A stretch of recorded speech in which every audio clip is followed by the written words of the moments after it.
Vous écoutez Pensée en couleurs, le podcast qui propose de remettre de l'esprit critique au quotidien pour sortir du mode noir ou blanc et explorer une palette colorée de nuances, pour reprendre le contrôle de vos pensées et actions et pour recréer des liens et du dialogue.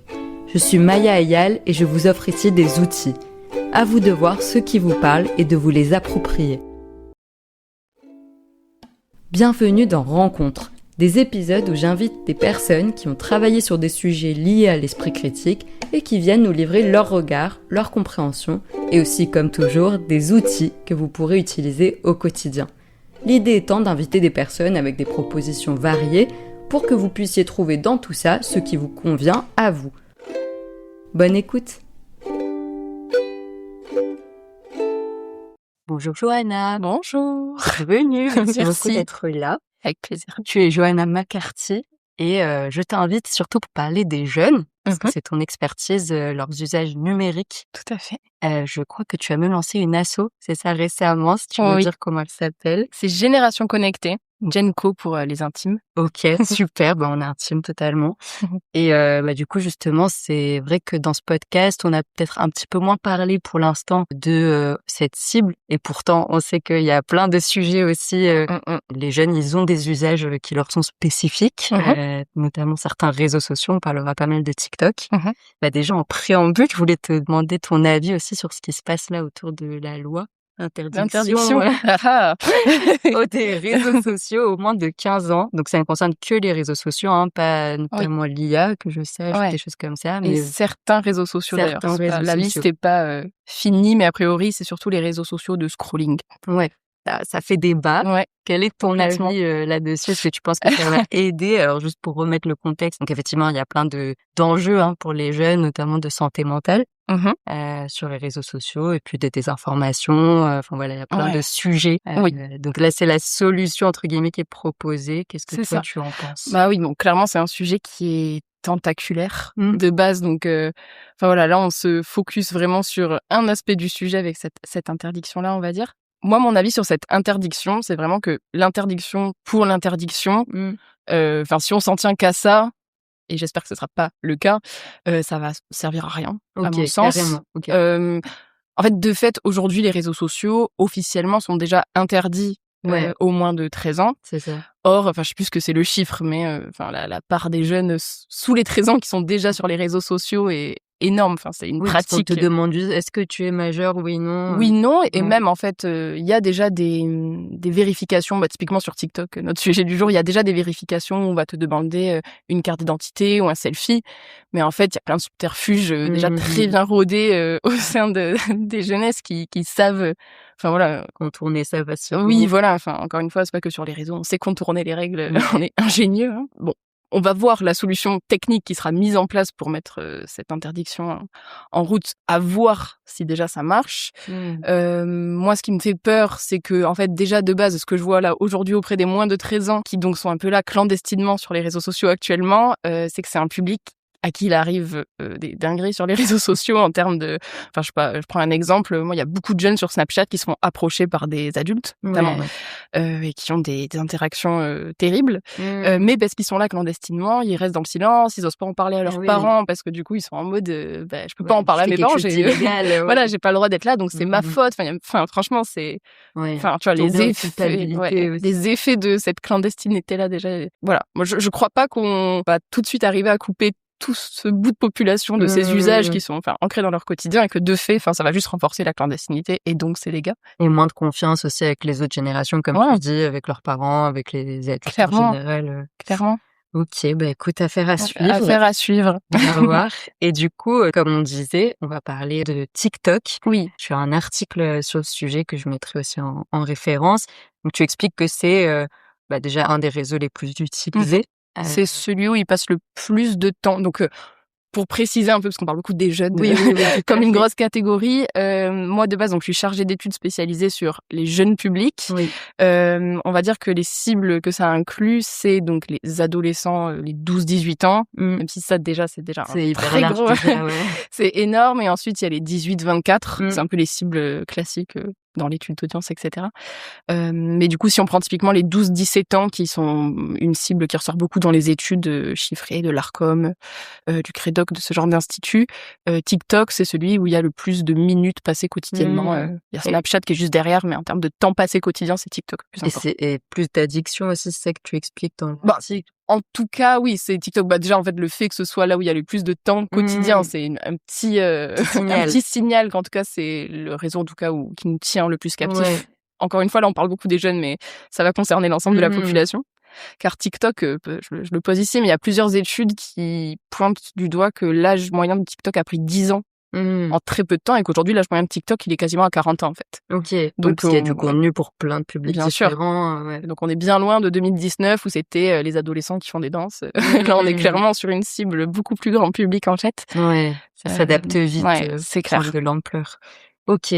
Donc, c'est là que les adolescents passent beaucoup de leur temps. C'est là aussi qu'ils s'informent. Beaucoup. Ouais. Il y a aussi YouTube. YouTube. En fait, l'ensemble des réseaux sociaux, enfin, c'est là aussi où ça dépend beaucoup de chaque ado, de ses habitudes. Enfin, chacun fait un peu son je sais pas comment dire, son assemblage de médias du quotidien. Mais oui, les réseaux sociaux sont la source principale d'information, en tout cas pour les adolescents. Ouais. Et encore une fois, c'est sur TikTok qu'ils passent le plus de temps, donc on c'est là peut deviner que c'est là qu'il y a le plus d'informations. Ce qu'il faut aussi noter sur TikTok, c'est que donc c'est une appli de scrolling. Oui. Tu veux définir juste pour oui, ceux qui ne sauraient pas forcément ce qu'est une appli de scrolling. Donc TikTok, donc bon, sans rentrer dans je vais pas faire la page Wikipédia de TikTok, mais juste pour décrire ce que c'est, enfin comme outil quoi. Donc c'est une application où on scrolle majoritairement, donc c'est-à-dire qu'on fait défiler l'écran. Enfin voilà, c'est un peu toutes les applis maintenant, elles sont comme ça. Justement, c'est l'UX la plus répandue sur les réseaux sociaux. C'est-à-dire qu'on est un peu dans un fil interminable. C'est un fil infini, voilà, d'où la captivité en partie. Donc c'est un fil infini. Il y a plusieurs fils d'actualité sur lesquels on peut être sur TikTok. Donc tu peux être abonné à des gens comme sur Instagram, mais en fait, en général, c'est pas ce feed-là qui est le plus utilisé par les utilisateurs. C'est plutôt un feed découverte, on va l'appeler, où on t'envoie quelques contenus des gens à qui t'es abonné, mais surtout plein de contenus de gens que tu ne connais pas encore, de gens ou de comptes. Et du coup, c'est un peu, il y a un peu un truc de découverte permanente sur TikTok, d'apparence en tout cas, où t'as l'impression d'avoir accès sur vraiment un peu à des réalités super diverses.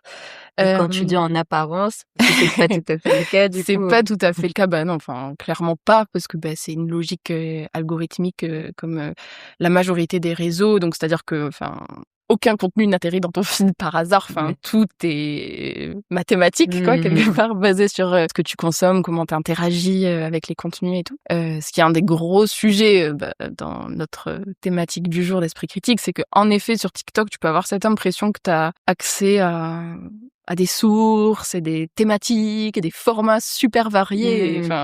Ça donne un peu cette impression-là d'hyper accessibilité à plein de choses, mais en fait, c'est vraiment des bulles super proches de ton quotidien, de ce que tu penses, de tes opinions.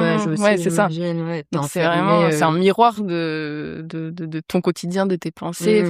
Donc on parle beaucoup de bulles d'opinion dans les médias de façon générale, mais je trouve que sur TikTok, l'algorithme, il est vraiment, c'est choquant à quel point il est puissant, quoi. Et j'en parlais encore hier avec des amis, on est en mode, mais comment ils font? Parfois, là, encore une fois, c'est pas que les jeunes, là, c'est moi typiquement, où j'ai l'impression qu'il y a des choses auxquelles je pense sans les avoir formulées, et la fois d'après, et donc en fait, c'est quoi ce truc mathématique derrière qui fait qu'ils arrivent à être aussi proches de mes pensées. Donc voilà. Mais il y a aussi des contenus assez radicaux rapidement sur TikTok.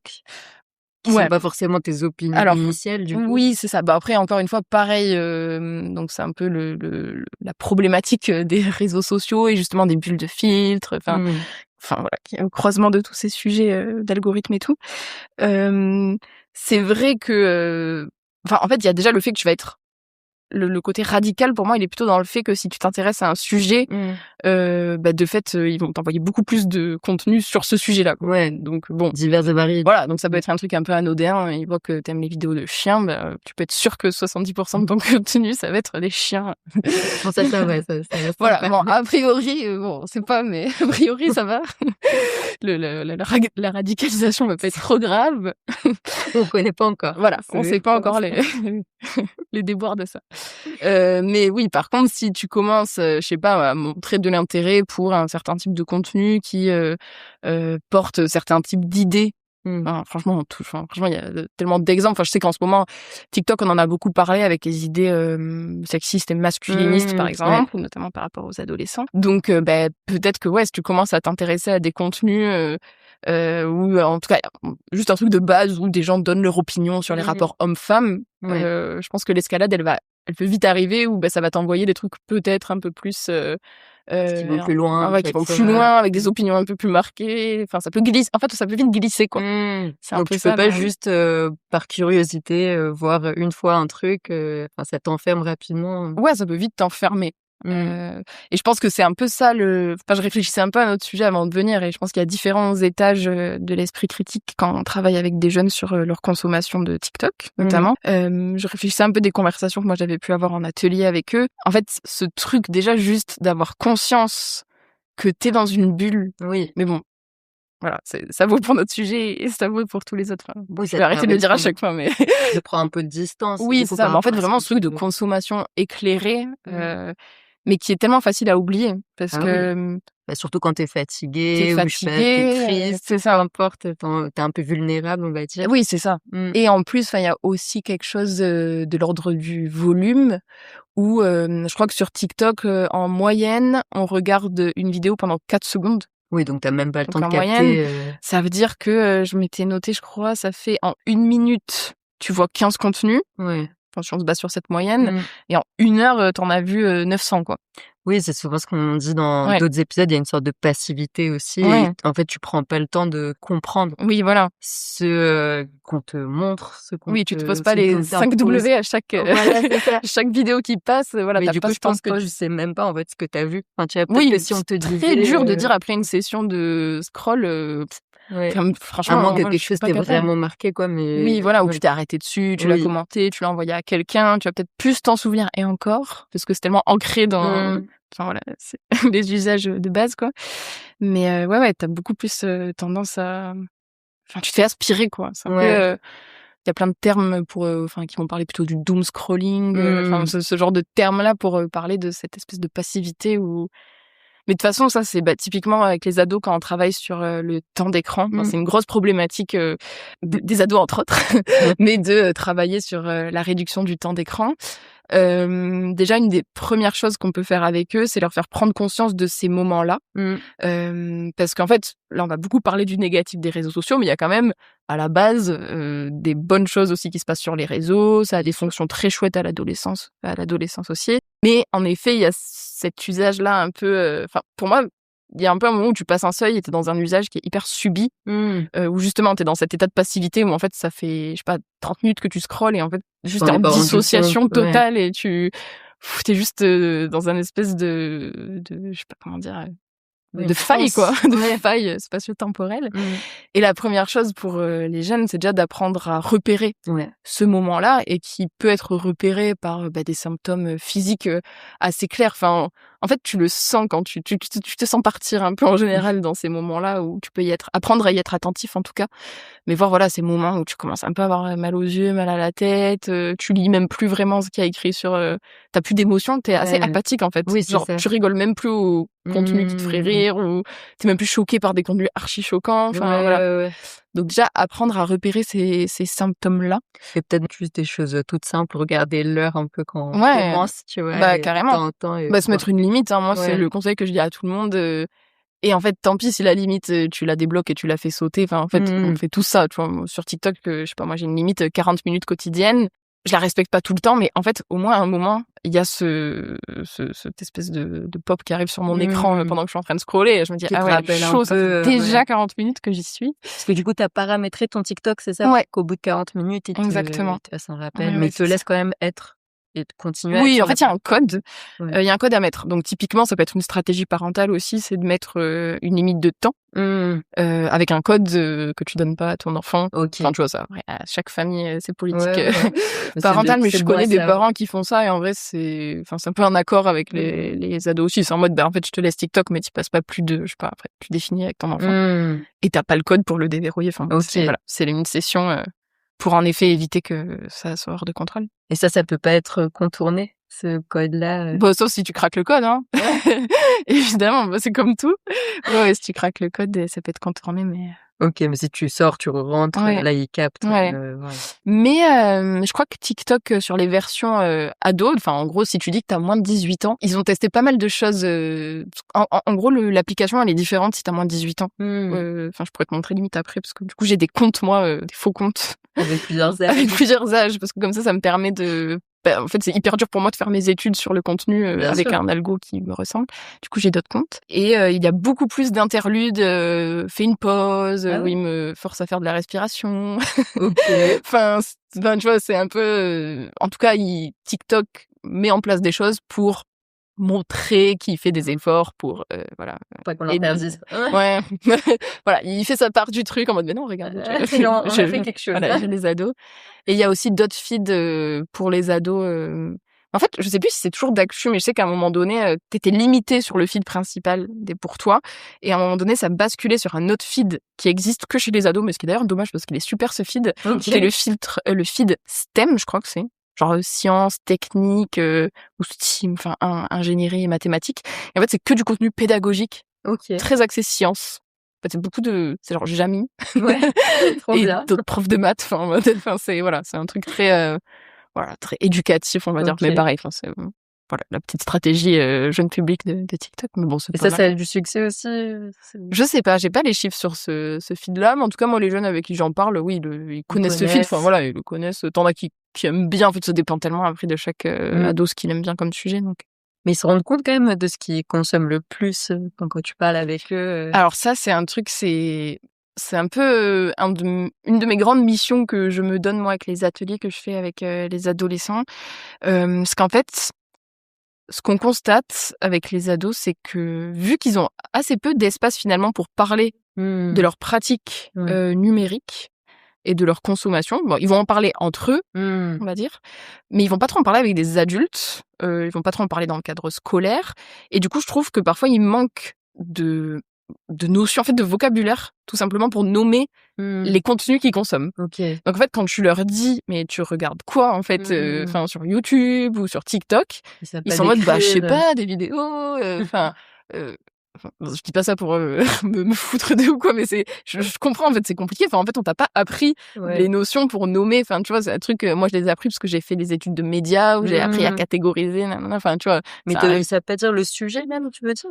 Ils peuvent dire le sujet, mais en fait, c'est pareil, c'est ce qu'on me disait. En fait, il y a tellement de contenu. Donc là, si on se refocus sur TikTok, il y a tellement de contenu par session que tu peux pas vraiment dire, enfin, tu vois, enfin, toi-même, moi, enfin, franchement, moi, je serais un peu embêtée si là, on me disait, je regarde quoi comme contenu sur TikTok? Enfin, je sais pas, en fait. Varié. Et ça dépend des périodes. Enfin, parfois, en effet, mon feed, il fait des obsessions sur certains sujets où ça va plus ressortir.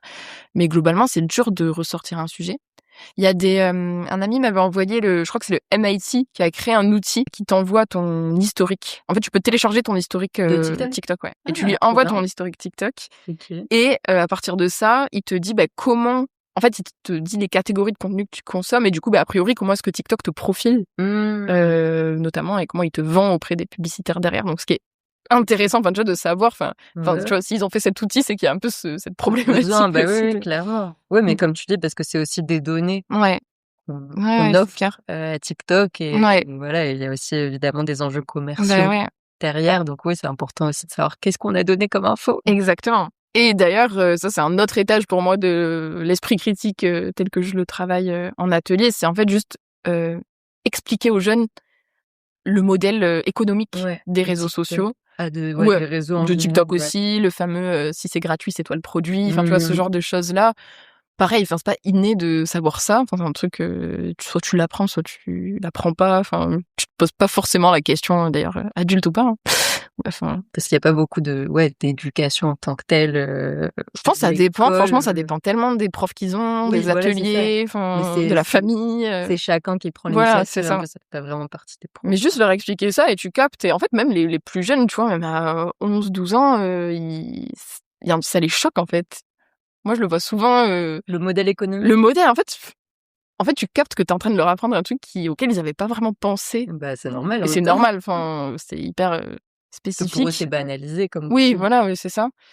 Et en fait, ouais, ça les choque de dire, ah ouais, ils vendent mes données, genre en mode, ce truc-là. Un peu. Ouais, il y a un peu un truc ils se sentent pas bêtes, tu vois, mais en mode, ouais, bah ouais, c'est clair, enfin, pourquoi c'est gratuit, enfin. Ouais.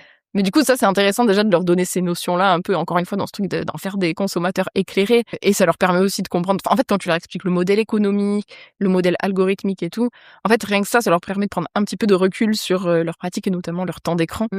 Et bon, il n'y a pas un effet direct où ils vont se dire, enfin, tu vois, où ça va les dégoûter au point qu'ils vont arrêter, mais je suis sûre que ça les travaille. Et, enfin. Oui, ils font peut-être plus attention aussi quand ils utilisent les plateformes, ce qu'ils font. Ouais. Ça leur donne un peu plus d'outils pour analyser leurs propres pratiques, ce qui est déjà un premier pas pour s'en libérer un peu. Tout à fait. Voilà. Faire de la métacognition. J'avais pas ce terme. C'est certainement ça.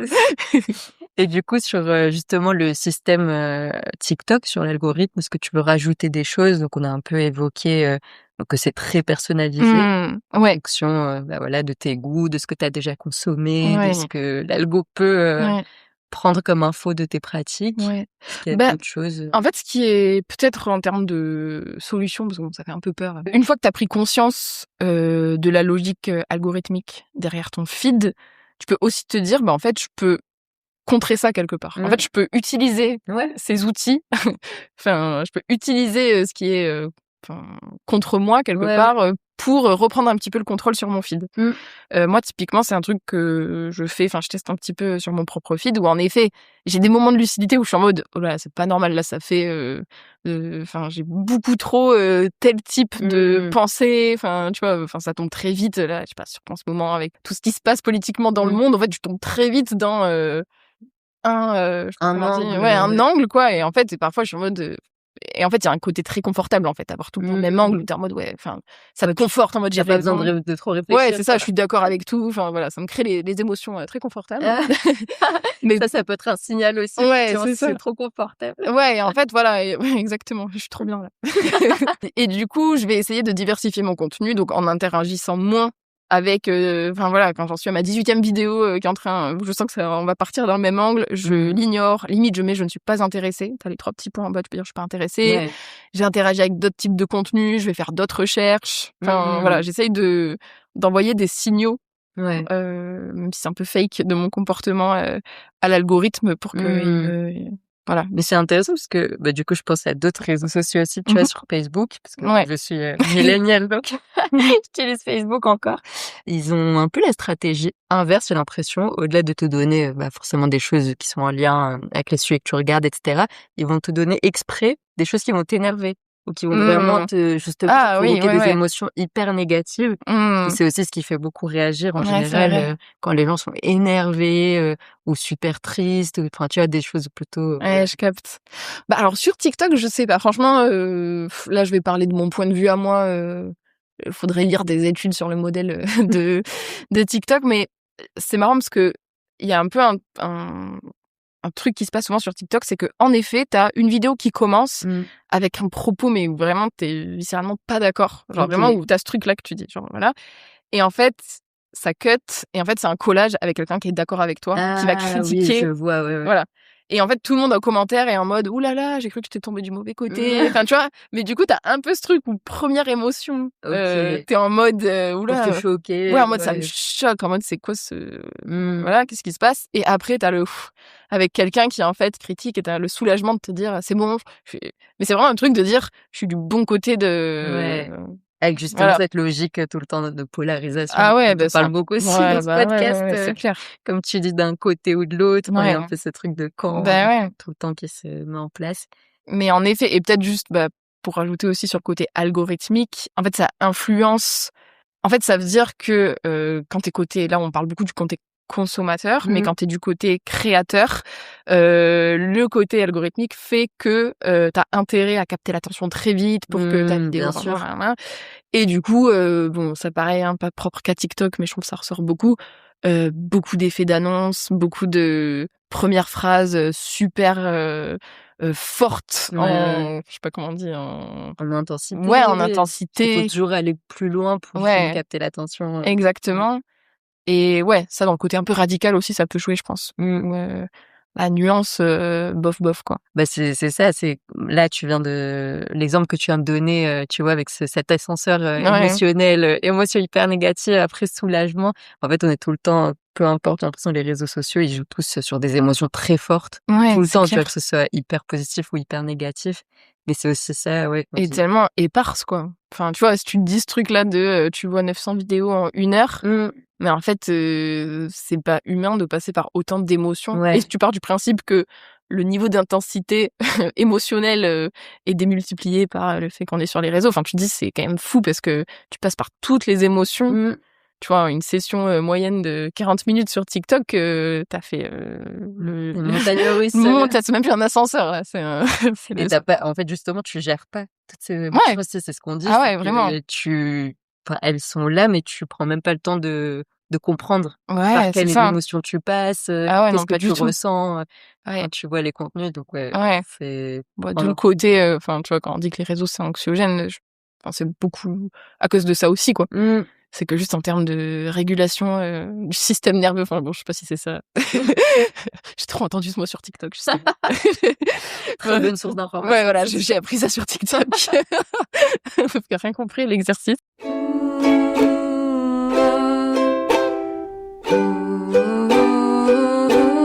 Justement, en revenant sur cette notion de comment les jeunes s'informent, j'utilise le mot très large, même si on a compris on a compris. On se comprend. des jeunes très différents. Ouais.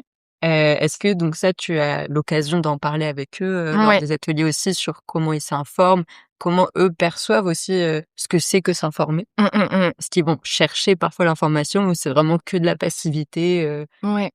Alors, ce qui est étonnant, c'est que... Alors, t'en as certains qui vont dire oui, je m'informe, mais ça va être des ados qui ont des comportements plus traditionnels, en fait, en termes de... Ils s'intéressent à l'actu, en fait. Tu vois, ils vont se définir un peu par je m'intéresse à l'actualité. Et du coup, eux, ils vont identifier des comptes. Donc, si on reste sur TikTok, ils vont être abonnés. En fait, t'as quand même les médias traditionnels qui sont tous sur TikTok, donc tu vois, ils vont avoir et qui font en plus des contenus un peu spécifiques. Ouais. Donc ils vont suivre ce genre de compte, ils vont suivre Hugo Décrypte, parce qu'il y a un peu le média traditionnel 2.0, enfin plus adapté à ces nouvelles générations. Donc ils vont avoir des usages plus conscients de s'informer, quoi, quelque part. Mais la majorité des jeunes que je rencontre, et je pense que c'est ce qui ressort aussi dans les études, ils déclarent pas en fait s'informer parce que justement ils associent s'informer à des usages assez classiques de regarder le JT, lire le journal, écouter la radio ou être abonné à des comptes d'actu. Alors qu'en fait, dans les faits, quand tu creuses avec eux le contenu qu'ils regardent, en fait c'est bourré d'informations. Enfin tu vois, et même si on parle d'informations au sens d'actu. En fait, ça en est plein. C'est injecté dans plein de... C'est injecté, et en fait c'est ça qui est archi compliqué. Et qui est à la fois passionnant, mais du coup compliqué quand on parle de ces sujets d'esprit critique avec des jeunes, c'est que l'accès à l'information, il est éparse. T'as pas un moment, un espace où tu vas t'informer ou un moment où tu vas t'informer. C'est vraiment disséminé, infusé un petit peu dans l'ensemble du contenu, donc dans cette masse de contenu dont on parlait. Il y a même des stratégies de certains pays, c'est la Chine par exemple, ou la Russie. Ils peuvent te donner des contenus, parfois il y a un influenceur ou une influenceuse qui va se maquiller ou un truc. Ouais, c'est ça. Et d'un coup, elle va te sortir un truc hyper politique. Ouais, c'est clair. Et ça peut surgir un peu de n'importe où. Donc c'est ça aussi un enjeu, c'est d'apprendre à avoir un radar assez affûté en termes de... Là, on est en train de donner une information pas neutre. Quoi. Enfin... Mais c'est compliqué, enfin, même encore nous, à nos grands âges, c'est dur, quoi. Parce que c'est un effort constant. Ouais, c'est ça. Et en fait, parce qu'en fait aussi, t'as le truc où sur les réseaux, moi, ce que je trouve assez compliqué et challengeant sur cet aspect-là, c'est que bon, t'as les comptes un peu journalistiques, qu'on connaît, un truc un peu de base, mais un peu la nouvelle déclinaison de tout ça, version réseaux sociaux, avec le côté très personnifié et incarné des réseaux, où du coup, en fait, c'est plus des comptes de médias ou de groupes médias. C'est des personnes. Voilà, c'est des personnes. Donc, soit des journalistes, soit pas, en fait. Enfin, tu vois, et moi-même, c'est une question que je me pose. Moi, sur TikTok, je produis du contenu un peu savant, enfin, entre guillemets, enfin, dans le sens où, enfin, je vais faire des analyses d'actualité, de livres et tout. Et parfois, je me demande, mais en fait, je suis qui pour faire ça, quoi. En mode, j'ai pas de formation journalistique. Tant que t'es honnête et que oui, bien sûr, mais opinion. ça questionne quand même sur le fait qu'en fait, n'importe qui, en fait, c'est trop bien. Parce que c'est n'importe qui peut apporter sa part à la conversation publique et son avis et tout. Donc, enfin, ça, c'est un des côtés qui est trop cool et hyper important des réseaux sociaux où justement, enfin voilà, chacun peut participer à cette discussion publique. Mais d'un côté, du coup, chacun peut produire son information, quoi, quelque part. Et en fait, n'importe qui peut percer avec une vidéo sur TikTok. Et qu'est-ce qui sur un sujet sur lequel il est pas du tout expert. Ouais, c'est ça. Mais en fait, rien ne t'empêche de le faire. Ah oui. Et il y aura toujours, en fait, il y a un peu des garde-fous qui sont que, en fait, ça reste un réseau social, donc tu auras toujours alors, sauf s'il a désactivé la section commentaires. Alors là, on est, c'est très grave, mais globalement, si la section commentaires est toujours ouverte, tu auras toujours des gens qui vont venir contredire, qui vont venir préciser, enfin, toujours déjà aller voir la section commentaires, ça met un peu la puce à l'oreille en général quand un contenu est un peu foireux. Alors, sachant que même dans la section commentaires selon les réseaux, si je reviens sur Facebook, ils vont te mettre par défaut, justement, les commentaires les plus clivants. Ok. Donc là, il faut aussi changer le filtre par défaut. Ouais, carrément. Parce que tu vas pas forcément voir ceux que tu dis qui vont apporter de la nuance. Tu vas d'abord voir ceux qui insultent aussi. Qui sont pas forcément constructifs, quoi. Ouais, c'est clair. Et sachant que, alors ça, c'est aussi toujours un peu le dilemme. Parce que quand tu vois un contenu qui dit n'importe quoi, si tu commentes, tu lui donnes aussi de la visibilité. Ouais, c'est clair. Donc, t'es toujours un peu, est-ce que parce qu'effectivement, je trouve ça aussi important d'apporter une autre manière. Ouais, c'est vrai que c'est un vrai dilemme, parce que d'un côté, oui, tu lui donnes potentiellement plus de visibilité, mais en l'ayant, je sais pas comment on dit, journée, ou enfin, en l'ayant commenté comme fallacieux, quoi, on va dire. En espérant que les gens voient ton commentaire. En espérant que les gens voient ton commentaire. Mais enfin, comme tous les gens qui font ces collages là sur TikTok, en fait, pareil, tu vois, enfin, typiquement, t'as quelqu'un qui dit une dinguerie sur les femmes, enfin, j'en sais rien, qui va faire ce genre de vidéo. En fait, le fait que plein de gens fassent des collages avec sa vidéo, et du coup, en fait, c'est littéralement le propos de fou qui va ouvrir la vidéo. Enfin, ça donne l'air de rien de l'ampleur au contenu de base. Donc, en effet, c'est un vrai dilemme. Enfin, moi, personnellement, du coup, à chaque fois, tu vois, je réfléchis avant que je me dis, si le contenu, il est déjà hyper vu, je me dis, mon commentaire, il peut apporter que du positif, entre guillemets, parce que de toute manière, dans c'est tous les déjà cas, hyper disséminé.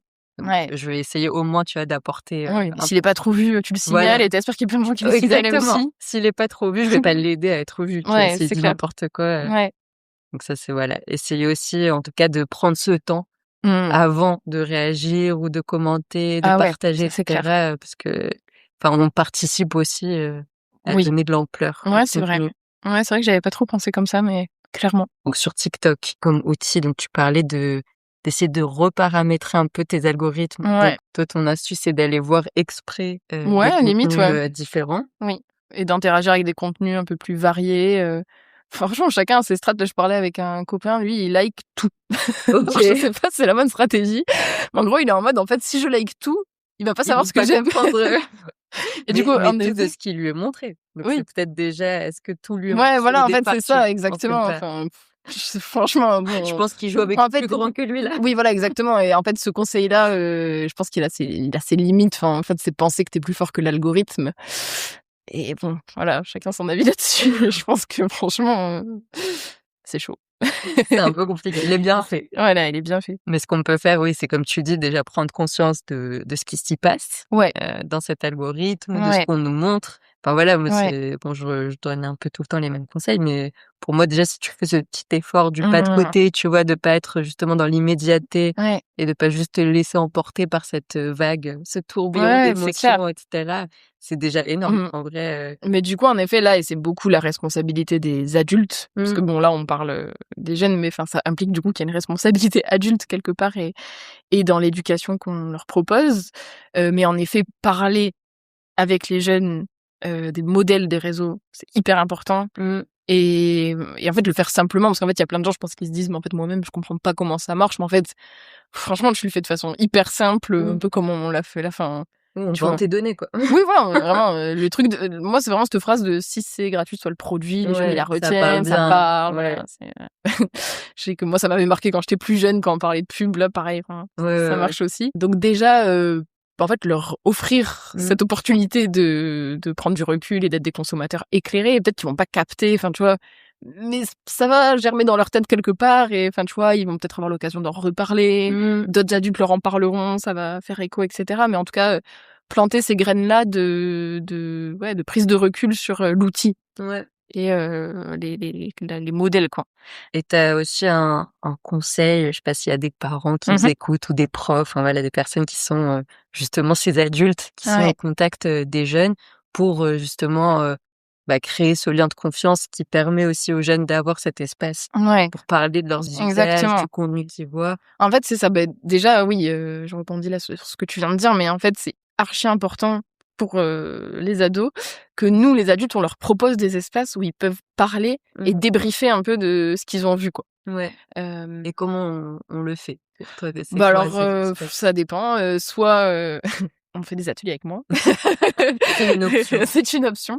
Non, mais sinon, enfin, c'est juste prendre l'habitude de questionner. Enfin, en fait, après, ça dépend. Ça, c'est hyper particulier à chacun et ça dépend du lien. Enfin, est-ce qu'on parle d'un lien prof-parent, grand frère, grande sœur et tout. Mais en fait, juste essayer d'installer dans les conversations, voilà, sans forcer, sans juger surtout, très important, ce qui est parfois dur. Voilà. Hein. Parce que quand on comprend pas en général les pratiques des plus jeunes, on va avoir tendance à les juger très vite. Et en fait, souvent, les adultes, sans s'en rendre compte, ferment la conversation parce que dès qu'un ado vient leur raconter un truc qu'il a vu, en fait, direct, on va être en mode c'est faux parce que ça vient des réseaux, ou c'est nul, ou c'est abrutissant, ou nanana, ou à mon époque. Ouais, du coup, il a plus trop envie de trop envie de venir t'en parler si c'est pour se sentir un peu bête. Donc déjà, essayer d'ouvrir ses chakras et d'être réceptif. En fait, juste être réceptif déjà si un ado vient t'en parler et de poursuivre la conversation. Et même si tu comprends pas, en fait, c'est pas grave parce que la plupart des ados adorent en plus expliquer des choses aux plus grands. Donc voilà, essayer d'avoir une conversation, vraiment de s'écouter, d'être curieux. Parce que, enfin voilà, c'est aussi aux adultes d'être curieux et de rester ouvert sur ces sujets-là. Et après, c'est les conversations classiques, mais faire le temps d'écran, voilà, c'est une notion qui est importante. Enfin, elle permet pas de tout résoudre, mais en fait déjà comme on disait, pour éviter que, en fait, t'as typiquement, il y a beaucoup de jeunes qui ont des problèmes de sommeil qui sont directement liés au fait qu'ils utilisent les réseaux et qu'en fait qui sont coincés dans cette espèce de scrolling passif et subi la nuit parce que comme tu dis, c'est un moment où on est fatigué et en fait, je pense t'as l'impression de te détendre, mais en fait pas du tout. Ça te fatigue. Enfin, ouais, c'est tout le contraire et c'est dur. Enfin, le temps il passe encore plus vite. Enfin voilà. Et donc peut-être essayer de voir comment mettre ensemble des bonnes habitudes à la maison pour agir sur ce temps d'écran, sachant qu'en fait, il faut se dire que les jeunes, ils sont très conscients du fait qu'ils passent trop de temps sur les réseaux. Enfin, l'ensemble de la société est consciente qu'elle passe trop de temps sur les réseaux et en souffre. En fait, pour le coup, ça, c'est un truc qui nous réunit entre générations, c'est que franchement, on est tous dans cette même galère. Là, je faisais un dossier sur les bonnes résolutions des adolescents. Réduire son temps d'écran, ça ressort énormément, tu vois. Il y a vraiment une volonté aussi des jeunes de réduire leur temps d'écran. Donc, c'est aussi se dire que quand tu vas parler de ça avec un ado, tu vas pas forcément au conflit. Tu vas potentiellement aussi l'aider dans un truc qu'il a envie de faire, qui lui ferait du bien, mais sur lequel il galère parce que, c'est dur, quoi. C'est addictif. C'est ça. Donc, c'est aussi se poser ensemble et c'est aussi, en tant qu'adulte, être humble. Moi, je sais qu'en fait, ce qui marche pas mal dans ces conversations-là avec des jeunes, c'est qu'en fait, je suis pas en mode je suis adulte et moi, je suis irréprochable et je gère trop bien les réseaux et je vais vous apprendre comment faire. En fait, je suis très honnête sur le fait que moi-même, tu vois, quand on regarde, parfois on fait des exercices où on regarde nos temps d'écran, tu vois, pour prendre un peu conscience. C'est une première chose à faire déjà pour prendre conscience de tes usages. Tu peux aller regarder tes temps d'écran dans bien-être numérique. Voilà, ton bien-être numérique. Dans les paramètres. Tu parles. Et en fait, tu vois, moi, je leur montre mes temps d'écran parfois où je suis à 6 heures par jour le week-end et où je leur dis ah ouais, ce jour-là, j'allais pas très bien, j'étais angoissée. Du coup, clairement, je suis tombée dans cet abysse-là. Et ils sont en mode ah ouais, moi aussi, ça m'arrive. Enfin, en fait, c'est une posture d'humilité. Ouais, c'est un truc et on est ensemble, quoi. Je suis pas en train de... Oui, tu t'instaures pas une hiérarchie. Voilà. Bon, ce qui est facile parce que j'ai pas le rôle de parent ou de prof. Moi, je suis un peu l'adulte non identifié où ils savent pas trop quel âge j'ai. Où ils voient que je consomme un peu les mêmes trucs qu'eux et en même temps non. Donc... Personne mystère. Mais bon, en tout cas, humilité et exemplarité aussi. Enfin, tu vois, c'est aussi dans ces conversations-là avec les jeunes montrer que toi aussi, bah, t'as une consommation où tu fais au mieux pour avoir une consommation éclairée et régulée, quoi. Bah, je pense que de toute façon, c'est important. C'est que de toute façon, on va pas avoir des pratiques parfaites, forcément à 100% bonnes pour la santé, parce que c'est très dur. Ouais, c'est Mais en clair. tout cas, essayer d'améliorer. Enfin, Ouais. c'est juste, voilà, Ouais, faire cet c'est ça, effort exactement. pour faire mieux Ouais, dans la clairement. mesure du possible. Et du coup, bon, là, on a parlé réseaux sociaux, mais il y a aussi des problèmes avec l'IA, notamment ChatGPT. Oui. Est-ce que ça t'en parle aussi avec eux? Je sais qu'il y en a beaucoup Ouais. qui s'informent aussi à travers ChatGPT et qui lui posent un peu toutes les questions qu'ils osent pas forcément poser aux adultes. Bah, ça, c'est... Oui. Et c'est une remarque, enfin, qui fait un peu le lien, en effet, entre les réseaux et l'IA, mais en fait, c'est ça qui est compliqué, c'est que, ben, pour revenir à TikTok, et après on fera la transition, mais il y a aussi du très positif et c'est aussi une ressource sur plein de sujets. En fait, c'est aussi en termes d'information, comme tu dis, il y a des trucs radicaux et dangereux et enfin qu'on souhaite pas qu'ils soient dans la vie des adolescents, mais il y a aussi des trucs qu'on est très content qu'ils soient dans la vie des adolescents et qui sont des ressources éducatives ou plein de questions. Tu vois, je pense à des comptes un peu les grandes sœurs de TikTok où en fait c'est des jeunes femmes qui vont donner plein de conseils pour les ados filles que j'aurais tellement aimé avoir quand j'étais adolescente. Enfin, tu vois, sur les plein trucs. De choses, on peut apprendre. Mais voilà. Donc c'est aussi. Mais c'est aussi ça, être consommateur éclairé, c'est apprendre à, justement, en parlant et en mettant des mots sur ce que tu consommes, te dire, en fait, vas-y, je vais essayer d'aller plus vers ce genre de contenu et me libérer des autres. Mais sur l'IA, pareil. Donc, en effet, comme tu dis, t'as des usages qui... Et c'est ça qui est un petit peu triste aussi, c'est que bon, on tape sur les réseaux et à très juste titre sous certains aspects, mais c'est qu'ils comblent aussi des vides, des lacunes, quelque part. Et tu vois, enfin, c'est un peu... Pour le coup, quand je travaille avec les adultes, donc avec les parents ou les pros de la jeunesse, c'est un peu cette réflexion qu'on essaye d'avoir, de se dire, vas-y, on essaye d'enlever nos pensées, enfin nos avis et nos jugements sur les réseaux qui sont certainement très fondés et utiles, mais juste réfléchir en termes de besoins adolescents, qu'est-ce que ça comble, tu vois. Et même si la pratique, elle te semble super inquiétante, typiquement un ado qui va aller raconter toute sa vie intime à ChatGPT, bah en fait il lui manque quelque chose, tu vois, enfin en tout cas ouais. Donc ouais, un peu avoir cette approche là, déjà ça peut permettre de comprendre ses usages et d'agir dessus derrière, enfin en proposant une alternative. C'est un peu ce truc, enfin je trouve c'est intéressant la question de l'addiction dont on parlait au début, mais en fait il y a pas de consensus scientifique sur le terme d'addiction. Enfin, en tout cas, on parle d'addiction dans certains cas, beaucoup liés aux jeux vidéo notamment. Mais personne n'est d'accord. Est-ce que il y a un truc d'addiction avec les réseaux sociaux? Enfin, ça semble un peu intuitif de dire bah oui. Enfin, tu vois, ça ressemble quand même à de l'addiction. Mais il me semble que dans les personnes qui disent que on peut pas vraiment parler d'addiction au sens vraiment la définition scientifique, c'est qu'en fait il y a pas cette notion de sevrage et qu'en fait tu peux très vite le remplacer par une alternative qui comble un besoin similaire. Et ça, je trouve, c'est archi important à savoir.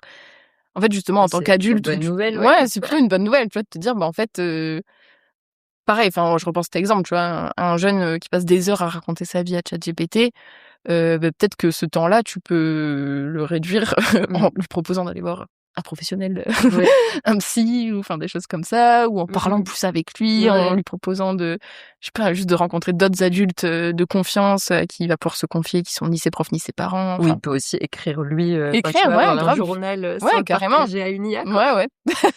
Par exemple. Il y a plein d'alternatives possibles. Ouais, c'est clair. Et ça me fait penser aussi, parce que j'ai vu le film Gourou, là. Ah, je l'ai pas vu encore, ouais. Mais tu vois, ça aussi, typiquement, c'est un peu le type de figure. Tu parlais des masculinistes aussi, c'est un peu... voilà, c'est des figures qui sont aussi très populaires. Et je trouve que c'est intéressant de comprendre pourquoi. Parce que je pense que c'est pareil, qu'elles comblent aussi peut-être des besoins. Mais grave. Chez les adolescents qui voient quelque chose de rassurant, peut-être. Ouais. Et des réponses... Bah, en fait, En fait, c'est ce qu'on dit un peu depuis le début là, de notre discussion, c'est que on parle des ados, mais en fait, on parle de tout le monde. En fait, à l'adolescence, il y a quand même des choses qui sont un peu plus intenses qu'à d'autres périodes de la vie, notamment la construction de l'esprit critique. Ouais. C'est un peu à l'adolescence, c'est le moment un peu de cette explosion-là. Enfin, du coup, le rapport à l'information, il est quand même assez particulier. Enfin, c'est la construction de ton identité. Ouais, grave. Vulnérable sur plein de t'as choses. des questions. Enfin, tu questionnes tout. En fait, t'es un peu en train de questionner tout ce que t'as appris. Et t'as besoin d'appartenir aussi. Et voilà. Et du coup, t'as un peu un besoin de réponses rapides et faciles à plein de questions quelque part. Ouais. Et en effet, ces gens, typiquement les masculins ou les autres coachs, mais en fait, on focus beaucoup sur ce genre de figure. Mais en fait, beaucoup de gens qui prennent la parole sur les réseaux sociaux et qui ont un certain succès, ils réussissent parce qu'ils apportent des réponses très simples. Binaires. Ouais, c'est ça. Bon, même galère que d'habitude, mais... Et du coup, c'est clair que le public adolescent, et c'est pour ça qu'en ce moment, il y a toute cette inquiétude quant aux adolescents et quant à TikTok notamment, c'est que c'est un public qui est quand même vulnérable de par la construction dans laquelle il est en train d'être et qui fait qu'il est super réceptif à ces écarts-là, quoi. Tout à fait. Voilà, sans oublier que nous aussi. Oui, voilà, non, mais vraiment. On est un tout petit peu moins vulnérable, encore une fois, parce que normalement, c'est un peu plus construit quand on est face à ce contenu, mais on sait qu'il y a plein d'adultes aussi, pareil, qui vont scroller quand ils sont fatigués, ils vont pas forcément réaliser tout ce qu'ils sont en train de voir. C'est clair. C'est juste que l'échelle est un peu différente, on va dire, les conséquences aussi. Oui, c'est ça. Et écoute, est-ce que tu as envie de nous partager une dernière chose sur ces sujets-là, autour des réseaux, de l'esprit critique des jeunes ou autres? Est-ce que tu as envie pour conclure? Je pense que en fait, le sujet il est infini. Enfin, c'est trop intéressant. On peut en parler pendant 10 heures si tu veux. Mais ouais, plaisir. On se fait. Ça va être un peu pour les gens. Hein. Mais mais en tout cas, je trouve que ce serait super intéressant, mais peut-être ça on pourra le voir lors de nos prochaines rencontres, mais de réfléchir un peu à il y en a plein, des méthodes très bien qui existent déjà, mais voilà, des manières d'en parler. Enfin, moi, typiquement, dans mes ateliers, souvent je bricole. Enfin, tu vois, moi, j'ai pas une formation, j'ai pas fait de formation sur l'esprit critique spécifiquement. Enfin, de fait, j'ai fait des études de chargé d'études et tout, donc c'est un gros sujet de mon parcours scolaire, mais moi, j'aimerais bien avoir plus d'outils aussi quand je suis avec les ados. Parce que là, c'est souvent du cas par cas. Ouais. Et c'est un peu ce qu'on dit. En fait, c'est tellement souvent du cas par cas quand tu parles des pratiques numériques des adolescents. Ouais, c'est clair. Voilà, ce serait utile. Après, il y a des pratiques un peu générales que tu peux donner. C'est ce que j'essaie de faire dans ce podcast aussi. Je remettrai là en lien justement les questions à se poser face à l'info. Tu vois, ça c'est hyper basique. Ouais, les bases. Mais déjà, si tu fais ça, en vrai, ça te fait justement prendre un petit temps de réflexion. Et même si tu le fais pas à chaque vidéo de 4 secondes que tu vois. Non, ça c'est impossible. Mais moi, c'est ce que je recommande, c'est de faire, en tout cas quand tu as un contenu dans lequel tu as envie de croire, voilà, ou que tu as envie de partager. Oui, t'as confiance, a priori. Voilà, c'est quelque chose qui t'a peut-être plus marqué et voilà, avant justement de lui accorder ta confiance, pose-toi ces quelques questions basiques. Ouais, c'est clair. Juste prendre ce petit recul qui permet souvent de détecter au moins s'il y a besoin d'aller creuser, tu vois. Ouais, exactement. C'est juste ça, en fait. Donc voilà, oui, il y a plein de petits outils comme ça. Ok, tu m'enverras tes fiches. Et comme d'habitude aussi, pour cet épisode-là, il y aura une fiche aussi récap. Ok. Cool. Avec ce qu'on a dit. J'ai hâte de voir notre propre récap. Voilà. Bon, merci beaucoup, Johanna. Merci, Maya. Qu'avez-vous pensé de cet épisode ? Je suis très intéressée d'avoir vos avis en commentaire et s'il vous a semblé utile, n'hésitez pas à vous abonner à la chaîne et à lui donner 5 étoiles sur les plateformes d'écoute pour que d'autres puissent la trouver facilement et en profiter également. Vous contribuez de cette manière, vous aussi, à l'activation de nos esprits critiques. Alors merci pour votre aide. N'oubliez pas de télécharger, si vous le souhaitez, les fiches récap en description de cet épisode. À bientôt! Critique et persiste, mais